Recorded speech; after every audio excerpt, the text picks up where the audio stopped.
what was true is that I was actually having sex with someone who is intentionally deceiving and manipulating me in order to extract what they needed for their own gain. Welcome to Heartbreak to Wholeness, the podcast helping you heal from the mindfuck of narcissistic relationships and move towards the secure, peaceful woman you want to become. We will explore all of the tools that you need to get through your grief, to move past those I'll be alone forever fears, and rebuild your confidence so you can move forward in healthy relationships as your full self, never to get sucked into the narcissistic spell again. I am your host, Bre Wolta, relationship clarity coach and EFT certified practitioner. Let's dive in. Welcome back. I promised you a part 2, and here it is. This is the continuation of my conversation with Hillary Buckwalter Wild. And this conversation is going to resonate for you if you've ever said to yourself, I can't leave this relationship because the sex is too good. We are talking about the darker side of sex and how sex is used in narcissistic relationships to manipulate and control. This episode may shine some light on some entanglements that you may not be aware of within these narcissistic dynamics. So both Hillary and I have experienced different types of sexual manipulation and exploitation, and we both share a bit about our stories. In this episode, you will leave better understanding how narcissistic people use sex to maintain control and create emotional dependency. You will learn about the actual psychological and physiological impact that sex has on us in these abusive relationships and why it's so hard to break free, and the surprising role that consent plays in relationships where sex is disguised as intimacy. And be sure to stick around to the end of this episode where Hillary helps me to pick an oracle card that you can use this week to stay more conscious in your healing. And there was another piece of your story that I want to touch on, because this is also similar to my own, of how sex was used in these relationships to hook you back in, to validate, to what did that look like in your dynamic? Yes. So, I entered into this relationship thirsty, as you said before. Yeah. Starving would maybe be a better word. And starving in a sexual sense too. And so as a woman in midlife, I jumped off of this precipice out of my marriage and this comfortable life I'd had for over a decade into this unknown landscape, exploring who I was, who I wanted to be, doing my own healing work in the world professionally.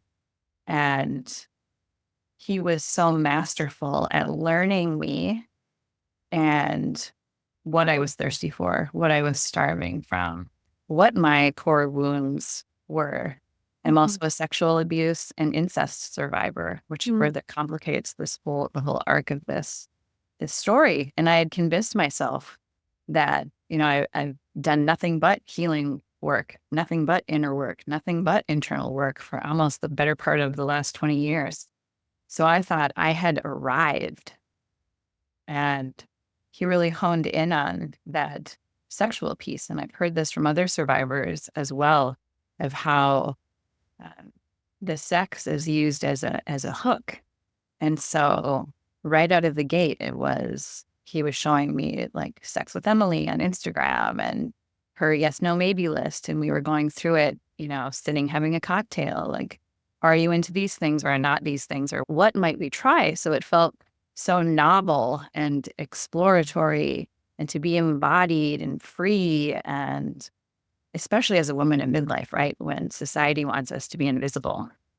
So I really exploded into that sexual piece, so much so that I started taking my own sex coaching training, because I felt like everybody needs to know what liberation is possible through understanding sexual energy as life force energy.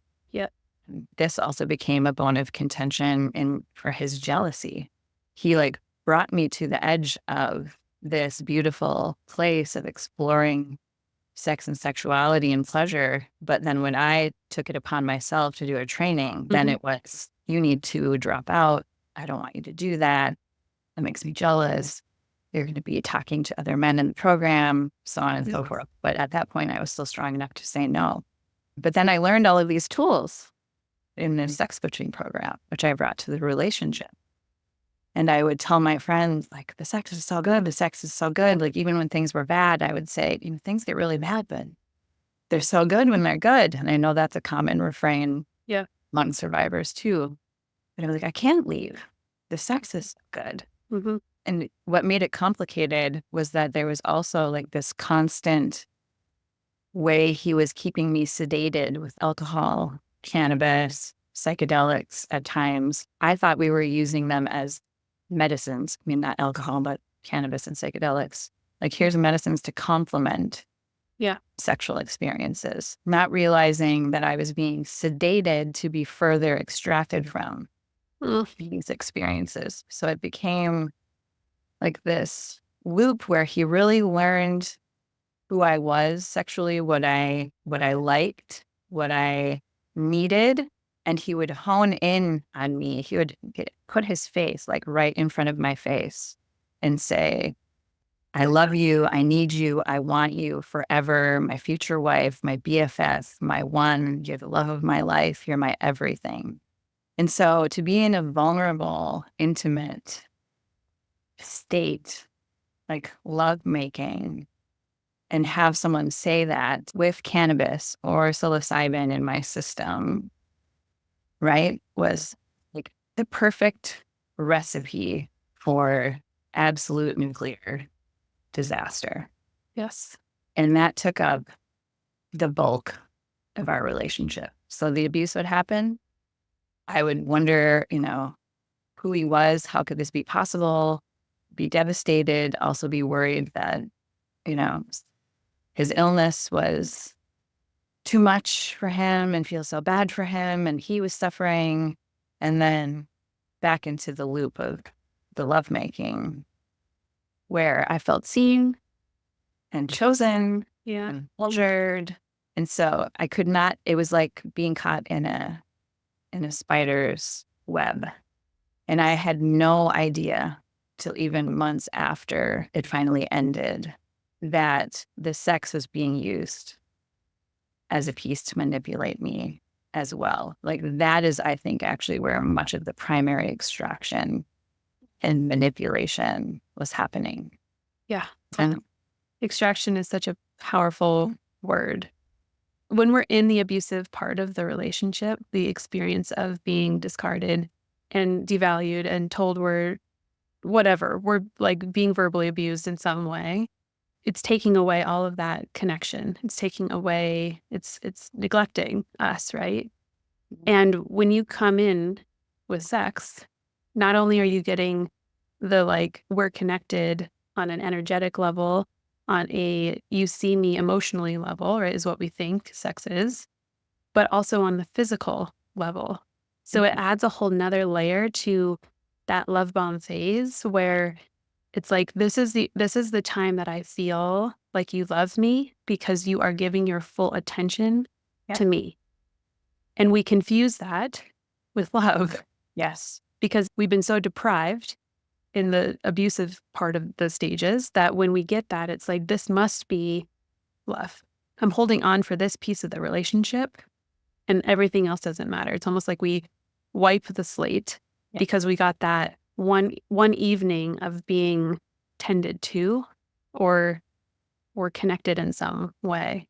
Yes. And I don't know if this was your experience, but in my experience, the sex started as very much like him wanting to give to me and it being like this it was love bombing in itself. He was a bit more experienced in a lot of different ways than I was coming into that.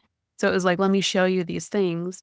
And then towards the end, it became very objectified and it didn't feel good. On some level, I was like, this is not what sex is supposed to feel like, but it still was that only time that we weren't fighting, that he wasn't giving me the silent treatment, whatever. So it still was enough to convince me that that was good sex. And I look back on those sexual experiences after having had healthy sex with my now partner. And I'm just like, that was not good sex. That was sex that had a lot of other darkness wrapped within and around it, even from the very beginning. That for all the women who are like, I can't leave because the sex is good, there's such better sex waiting for you when you're in a healthy dynamic with someone who makes your body feel safe on every level. I look forward to experiencing that. Yeah, you will. You will. I absolutely believe that is true for you and possible. And I think, what I hear you saying, and what was part of my experience too, is that the sex was actually exploitative. Yeah. And in an objectifying sense. Yep. And I can also own that I objectified myself. Oh yeah. And those are some other parts of me that held wounding around sex and sexuality and embodiment. And there was certainly a darkness wrapped up in there. And I played a significant role in the creation of that. We would need a whole other podcast to go into that. Depths of what that was for me and what that looked like. Yeah. But it did increase in severity throughout the course of relationship, the ways in which I would bend and mold myself for his pleasure. And also was simultaneously, like in this coaching program and leading retreats on sexology for women. So there were parts of me that were also actively trying to learn how to center my own pleasure. Yeah. And so to have those two things, which is so common in a narcissistically abusive relationship, like these two parallel, disparate things sort of running through as a through line the whole time. Absolutely. Which adds to the mind fuck to bring it totally full circle. Why it's such a mind fuck. Something I've been thinking about since we decided to do this podcast about the sexual pieces of a narcissistically abusive relationship is consent. Yeah. And something that's really sitting in me is that in a narcissistically abusive relationship, consent is actually removed. Mm-hmm. Because I believed I was having sex and offering my body in a vulnerable and intimate way to a person who had my best interests at heart, who loved me. Because this is what I was told over and over and over and over and over again. What was true is that I was actually having sex with someone who is intentionally deceiving and manipulating me in order to extract what they needed for their own gain, to my detriment, causing much harm and suffering. Yeah. And that cognitive dissonance is so painful and difficult to process and metabolize. And I'm curious about like how to explore that idea further, that consent is removed, because it feels really important. And it helps me understand why people use the phrases soul rape and soul murder. Yeah. When describing their experiences of narcissistic abuse. Yeah. Yeah, because even I'm thinking just specifically in the sex realm, since that's where my brain is currently, where it's like, even if we say yes to something that they want us to do, it is a transactional experience, because I'm saying yes so that you continue to choose me, or so that you're not upset with me, or so that I don't have to deal with backlash. At least that was my experience, where he presented some kinks to me where I did not feel comfortable with them, but I did them because the alternate option was going to be worse for me. I wasn't going to be seen as the girlfriend that he wanted, or the cool, easygoing, sexually open, sexually awake, whatever. Like, I had so much wrapped into my identity through these sexual acts that it wasn't actual consent. It wasn't like, this feels good to me, I'm saying yes because it's a yes for me. It was a yes for him, which became my yes because I was so wrapped into the web, the dark need for that validation or for that experience. Yeah, absolutely. And sexual coercion can be so much a part of these kinds of relationships. For me, interestingly, like I'm the kinky one. And so I was the one kind of up-leveling things from his vanilla landscape.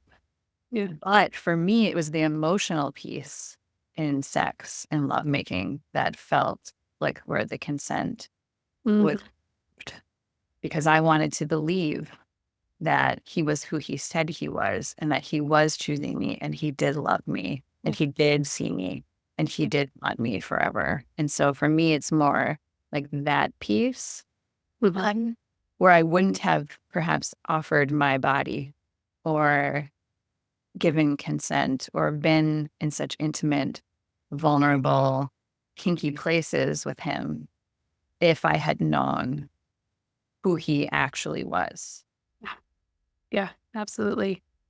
We might let's do a whole nother episode on that. That feels like a good topic to like really dive into, because there's so much nuance there. And again, so much mindfuck and confusion around how sex plays into it. Yeah, I think we should, if you're open to that, we'll make that happen. I'm 1,000,000% here for that. Awesome. As we come to a close for today, what would be one piece of advice that you have for anybody who is maybe currently seeing the mask starting to crack or seeing it starting to fall and having to really wrestle with like who the person is showing themselves to actually be versus what they presented in the beginning, or any advice overall for these women who are navigating these situations?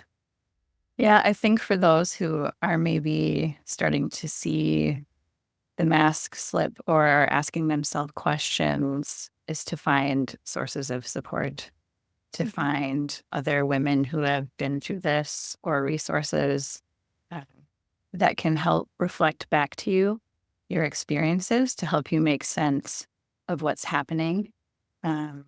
It can be so challenging in that space where we're physiologically addicted to the cycle of the highs and the lows and the love bombing that it's so hard, can be so hard to see the truth. And because we live in this individualistic society and women are conditioned to be in competition with each other rather than be allies and be in community, there's such power in finding other women who have been through similar circumstances to be mirrors, to reflect back, to validate, to affirm. I think that that's one thing that really helped me start to understand my experiences and to be able to see, and then to be able to start healing my nervous system and my brain and my body from the cumulative effects. And I would also say, have patience with yourselves and know that this is a process that you are inside of, and it takes its own time, and it's highly, highly complex. And it just takes patience and a lot of self-love and compassion. So beautifully said. The image that always comes to mind for me is like a ball of yarn, and we're trying to untangle all of this stuff. The physical experience, the emotional experience, the spiritual experience, the sexual experience, the financial experience. Like we're just like, there's so much there. And that's not going to happen in a session with your therapist, right? We need to give this some time, and also our bodies to catch up to start to feel safe enough to untangle some of this stuff. So thank you for the reminder of patience. For the end of these episodes, I always pull an oracle card, and I would love your participation. So if you could close your eyes for me, and you and I will just tune into the energy of the deck. I'm starting to shuffle, and we're just asking the universe, asking spirit energy, what is the message that the listeners need to hear today? And Hillary, whenever you feel like this shuffle is complete, you just let me know when to stop. Stop. Hello. So if you're not watching the video, it is a what is the thing called that you use to take honey out? It's not a honeycomb. It's a honey like Actions. I don't know. It's a honey stick with honey flowing off of it is what it looks like. So I'm going to find the message in here. Okay. Listen to Mother Ocean. She has a story to tell you. It's a story of movement, of motion, of flow. Allow yourself to rest in the gentle rise and fall of the tides now. Life's natural rhythms. Even if you find yourself lost in the raging sea or swept into the riptide, relax into it. Fighting the tides only puts you at risk of drowning. Trust the universe is holding you afloat like the sweet, gentle waves of the ocean. Notice where you feel stuck. Move your body, drink water, soak in a tub. Water is your teacher. Learn from her all you need to know about finding your flow. Expand, contract, swirl, fill, ripple, gurgle, ebb, and flow. Yes. Hillary, where can people find you if they want to follow you on social media or just look into your other offerings? Sure. I have a website. It's indwellingduluth.com. And on Instagram, it's at sacredcouncil.duluth. Awesome. We're going to link to all of that in the show notes. Thank you again for your willingness to share such vulnerable parts of your story and for choosing to be on the healing journey from such a traumatic experience and really using that to benefit and to grow as your own, or evolve, I guess is a better word, continue to evolve in your story and in your life. Thank you so much for having me, Bre. Thank you, listeners, for being here and really being present and a part of these hard conversations that I have with a lot of my guests. I know that today's topic was a little bit dark in how we have described sex as not a tool for connection in these types of relationships, but actually a tool for manipulation and control. It took so much vulnerability for our guests to speak about their experiences, and I hope that some part of Hillary's story, be it from this episode or part 1, resonated with you and is helping you to feel like you are less alone in your journey. In those dark moments where we think that nobody else has gone through what we're going through, you can always tune into these episodes and be almost guaranteed that somebody has experienced exactly what you are experiencing. So to recap this episode, we talked about sex as a tactic that narcissistic people used in order to manipulate and control.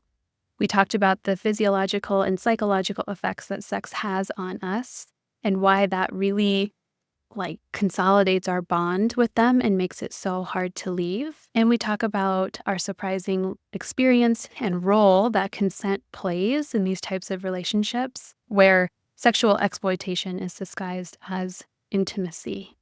If you haven't listened to part 1, I will point you back to the episode right before this one, episode 47, where Hillary and I talk about the beginning of this relationship and how she started to see the deception and the masks fall off while she was in this relationship. We talk a lot about how she was able to reconcile that deception and why it's so hard for us to come to the question of, was this even real? And what that means for our healing. So be sure to listen to part 1. You're not going to want to miss the rest of her story. As always, this podcast is for you and you are not alone. Until next time.